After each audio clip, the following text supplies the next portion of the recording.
আসসালামু আলাইকুম। আমরা বিভিন্ন সময় শুনেছি যে ফুলের কার্পেট সাহিত্যে বিশেষ করে বিভিন্ন জায়গাতে আছে ফুলের কার্পেটের কথা। ফুলের কার্পেটের ধারণাটা কোথা থেকে আসলো সেটা আমার কাছে এখন মনে হয় একটু বোধগম্য।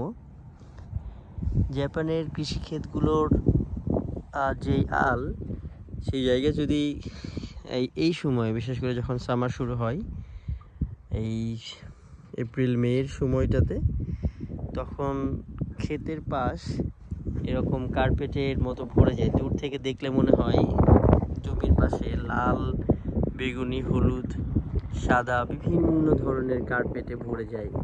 আপনারা যদি দূর থেকে দেখেন, এই পাহাড়ের পাদদেশে একটা জমির পাশে এরকম কার্পেটে ভরে গেছে। ঠিক একই রকম যদি লক্ষ্য করেন, এই সময়ে জাপানের যে সুন্দর প্রকৃতি, বিশেষ করে জাপানিজ ট্রেডিশনাল বাড়ি, পাহাড়, মেঘমুক্ত সুন্দর আকাশ, সব কিছু যদি খেয়াল করেন দেখবেন এই সময়টা এত সুন্দর করে সব জায়গাতে ফুলে ফুলে ভরে যায়। যদিও জাপানের প্রত্যেকটা সিজনেই ফুলগুলো আপনি ডিফারেন্ট ফুল পাবেন। বেশ কিছুদিন না, দিন 10 আগেই জাপানের বিখ্যাত সাকুরার সময়টা চলে গেছে। এখন বিভিন্ন ধরনের ফুল, বিশেষ করে জাপানিজ বেশ কিছু ট্রেডিশনাল ফুল যেগুলো ক্রিয়েট করা হয়েছে বিভিন্ন সময়, সেগুলো এখন ফুটে যায়।